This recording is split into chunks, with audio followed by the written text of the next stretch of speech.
विकास गर्ग जी हरियाणा से। हाँ जी। महाराज जी आपके चरणों में कोटि कोटि वंदन। महाराज जी कलयुग के इस भयानक दौर में सच्चे संतों की पहचान कैसे करें महाराज जी? भगवान पहचान करा सकते हैं।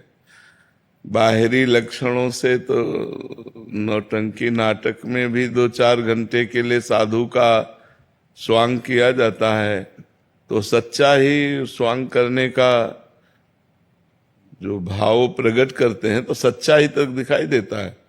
असलियत में भगवान के प्रति जो पूर्ण समर्पण है अंदर का, वो बाहरी किसी लक्षणों से जाना नहीं जा सकता। दाढ़ी रखा लेना, बाल रखा लेना, तिलक लगा लेना, वेश परिवर्तन करके, ये कोई साधुता का स्वरूप नहीं है। ये बाहरी रूप साधु का है, लेकिन जो साधुता के लक्षण है वो आने चाहिए। भगवान ने वर्णन किया है भागवत में, सबसे बड़ा लक्षण है मय्यासक्त मना, जिनका मन भगवान में आसक्त हो गया है, भगवान में आसक्त चित्त वाले। तितिक्षवा कारुणिका सुहृदा सर्वदेहिनाम, महान सहनशील। उमा संत के यही बड़ाई, मंद करत जो करे भलाई। जो मान अपमान में समान, दुख सुख में समान, लाभ हानि में समान, जिनके अंदर किसी भी तरह का कोई कलुष नहीं रह गया है। सड विकार जित अनघ अकामा, काम क्रोध लोभ मोह मद मत्सर जिनके ऊपर प्रभाव नहीं डाल सकते, जिनके सारे पाप नष्ट हो गए, जिनके अंदर कोई कामना नहीं, जिनका रहने के स्थान में आसक्ति नहीं, जो भगवान में आसक्त चित्त वाले हैं। अब ये सब अंदर की बातें हैं, तो बाहर कैसे बताया जा सके कि कौन सही है कौन गलत है? ये तो केवल भगवान जान सकते हैं, नहीं जान सकते। जैसे हम रो रहे हैं तो पता नहीं कौन सा चिंतन करके रो रहे हैं। लगेगा संत है रो रहे हैं तो भगवान में रो रहे हैं, लेकिन जरूरी नहीं कि वो भगवान में रो रहा हो। चर्चा भगवान की चल रही है, उसका अंदर का चिंतन क्या चल रहा है, वो अपने किसी दुख से दुखी होकर अंदर की किसी चिंतन से रो रहा। तो ये बाहरी बातें किसी भी तरह प्रमाणित नहीं की जा सकती, लेकिन भगवान जानते हैं। तो हमें लगता है कि भगवान से प्रार्थना करें कि आप अपने जो निज संत जन हैं उनसे मिला दो, तो वो मिला देंगे। जब द्रवहि दीन दयालु राघो, तो साधु संगति पाइए। कई बार सही मार्ग में चलते हुए भी फिसलन हो जाती है, मतलब सही है लेकिन गलती हो गई है, तो लोग उसे कह सकते हैं कि साधु नहीं है, लेकिन ऐसा नहीं है। वो सही है, वो सही मार्ग में चल रहा है, लेकिन फिसल गया। और एक होता है दंभ करके नाटक करके साधु का भेष रखना, वो तो पापमय है। लेकिन एक होता है कि सही है, 100% वो सही है, सही मार्ग में चल रहा है, पर फिसल गया संग दोष से, किसी दोष से फिसल गया। अब वो फिर संभलेगा, फिर चलेगा, लेकिन उसकी फिसलन को देख करके उसको कहा जा सकता है कि असली साधु नहीं है। पर ऐसा नहीं है, पर ऐसा नहीं है। वो संत है, वो भगवान के मार्ग का पथिक है, पर चूक हो गई। एक होती चूक होना, और एक होता है कि हम चूक ही चूक है, दोनों को हम पहचान नहीं सकते। जिसका समाज और एकांत दोनों उज्जवल हों, वो भगवान का प्रेमी संत होता है। उसके लिए चाहे वो अकेला हो चाहे 1000 के बीच में बैठा हो, उसमें कोई अंतर बनावट नहीं होती। तो भगवान के लीला कथा में प्रेम होना, भगवान के नाम में प्रेम होना, भगवान के चरणों में प्रेम होना, सबको भगवत स्वरूप समझना, दुख सुख सहना, मान अपमान सहना, ये सब संतों के जीवन में है। पर बाहरी लक्षणों से हम कैसे पहचान सकते हैं? हमें तो एक भी लक्षण बाहरी से नहीं लगता कि साधु की पहचान की जा सके। क्यों? नौटंकी नाटक में भी तो लोग हमसे बढ़िया दाढ़ी लगा लेते हैं, हमसे बढ़िया बाल बना, तो नकली नहीं लगा लेते। तो हमें लगता है कि भगवान मिलावे सच्चे संत से। तो जैसे हीरे बोरियों में नहीं होते, हीरे बोरियों में नहीं होते कि बोले ये बोरी काहे की लदी है, बोले हीरों की, नहीं ऐसे ही नहीं। वो तो कहीं ऐसे होते, ऐसे हंस जो होते हैं ना, हंसों की ऐसे जमात नहीं होती कि ऐसे बिरले, ऐसे जो संत होते हैं ना बिरले होते। कोई एक पाव भगत जिम मोरी, हो सकता है कोई संसार का आदमी उसे न जानता हो कि ये संत है और वो संत हो सकता है बहुत लोग जानते हो वो संत ना हो। दोनों बातें हो सकती है। हो सकता है कोई नहीं जानता उसे, ऐसे पागल सा पड़ा है, ऐसे वो भगवान का प्रेमी संत हो सकता है हजारों लोग जानते हैं लेकिन वो साधुता ना हो। तो हमें तो लगता है इसका फाइनल भगवान ही कर सकते हैं कि संत कौन है और असंत कौन है। सच्चा संत भगवान जानते हैं और वही मिला सकते हैं। बिन हरि कृपा मिले नहीं संता, बिना भगवान की कृपा के संतों को मिलन नहीं होता। तो और हमें तो समझ में नहीं आ रहा कि कैसे पहचाना जा सके।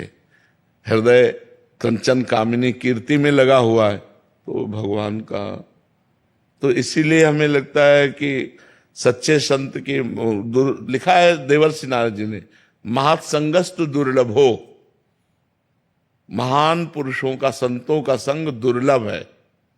महत्संगस्तु दुर्लभो अगम्यो, उनको पहचानना कठिन है। अमोघस्य, अगर मिल गए तो निश्चित भगवत प्राप्ति हो जाएगी। अगर ऐसे संत मिल गए तो निश्चित भगवत प्राप्ति। अमोघस्य, उनका मिलना व्यर्थ नहीं जाएगा।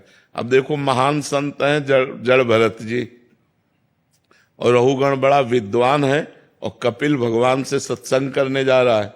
एक पालकी का कहार बीमार हुआ तो बोले पकड़ लाओ, तो उन्हीं को पकड़ लाए। अब मलिन वेश है तो ये समझ में ना लाल है ना पीला है ना, तो समझ में नहीं आया कि ये संत है, क्योंकि बाहरी कोई चिन्ह नहीं था और उच्च कोटि की अवस्था थी। ज्ञान की भूमिकाओं में विचरण करने वाले महापुरुष, निरंतर आत्मस्वरूप में स्थित जड़ भरत जी महाराज, पालकी में जोत दिया कि नहीं जोत दिया। सत्संगी पुरुष है रहुगण, कपिल भगवान से सत्संग करता है, वहीं जा रहा था कपिल भगवान से सत्संग करने। सत्संगी पुरुष संत को नहीं पहचान पाया। क्यों? एक मलिन कपड़ा धारण किए और कुछ है नहीं, न दंड है, न कमंडल है, न चिन्ह है, न कोई कंठी है, न कोई माला है, और अध्यात्म की इतनी ऊंची ऊंचाई पर विराजमान है कि उनका चरित्र भागवत में है, लेकिन वो नहीं जान पाए। पालकी में जोत दिया उनको। तो भगवान ही परिचय बतावें और जो ही बोले वाणी खुली, सोई वो सत्संगी था। अरे तुरंत इतने बड़े महापुरुष चरणों में लौट गया कि महाराज मैं समझ नहीं पाया। आप जैसे अवधूतों को समझ पाना बड़ा कठिन है। आप भगवान दत्तात्रेय हैं या आप भगवान कपिल देव हैं, आप कौन हैं? तो उन्होंने बताया कि मैं राजर्षि भरत था, मृग के मोह में फंसा, अगला जन्म मृग का हुआ, अब इस जन्म में जड़ भरत के रूप में हूं। तो संतों को पहचानना अभी हमारी जो मति कह रही है कि केवल भगवान ही जान सकते हैं असलियत में। जैसे राजस्व यज्ञ था, तो राजस्व यज्ञ में था कि जब एक अकिंचन महाभागवत प्रसाद पा जाएगा तो आपकी यज्ञ पूर्ण मानी जाएगी और ये शंखनाद अपने आप होगा। तो सब कोई पा गया, ब्रह्मा शंकर सब आए हुए थे, लेकिन शंख नहीं बजा। तभी युधिष्ठिर जी ने पूछा कि यज्ञ में त्रिभुवन के बड़े बड़े सब ऋषि मुनि महात्मा पा चुके, शंख क्यों? बोले अभी अकिंचन, अकिंचन माने भगवान के सिवा जिसके पास कुछ नहीं है, और दैन्य जिसको ये भी अनुभव नहीं कि मैं भगत हूं, जिसको ये भी भान नहीं कि मैं भक्त हूं और महान भक्त है और भगवान के सिवा उसके पास कुछ है नहीं। तो भगवान ने कहा कि अभी अकिंचन भक्त ने नहीं पाया। बोले अकिंचन भक्त कहां मिलेगा प्रभु ऐसा त्रिभुवन में? बोले आपके ही नगर में रहता है और आपके पास रोज आता है। बोले प्रभु ऐसा भक्त और हम जान नहीं पाए? बोले हां, स्वपच वाल्मीकि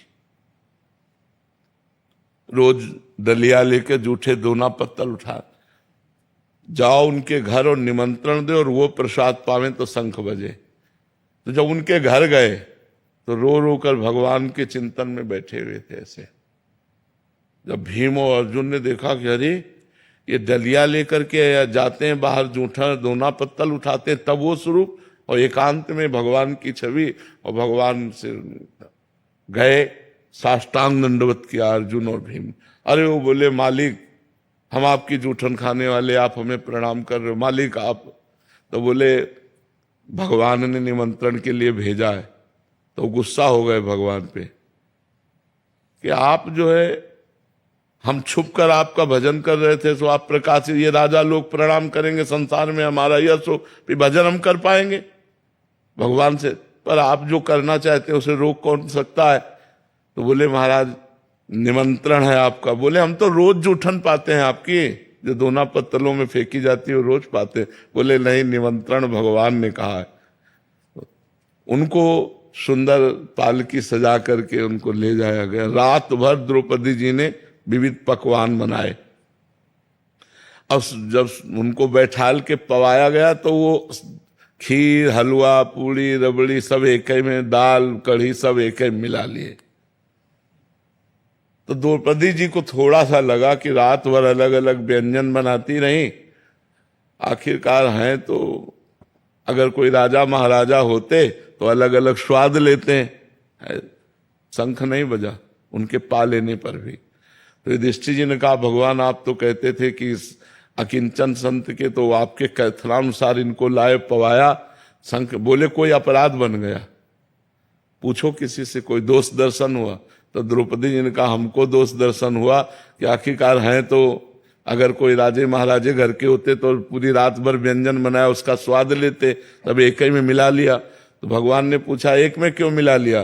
बोले प्रभु स्वाद तो आप लेते हैं, हम तो प्रसाद पाते हैं, हम तो प्रसाद पाते हैं।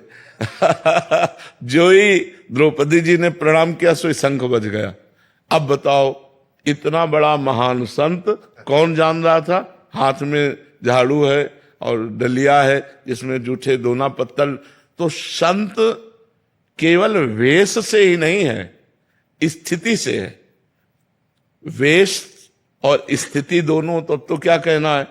और वेश नहीं स्थिति है तो वो संत है। जैसे विभीषण जी के लिए भगवान कह रहे हैं तुम सरीखे संत प्रिय मोरे, देह धरो न आन निहोरे। तो हमें लगता है भगवान से प्रार्थना करनी चाहिए, वही मिला देंगे। भगवान मिला दें तब बात। अब मोहि भा भरोस हनुमंता, बिनु हरि कृपा मिले नहीं संता। जी।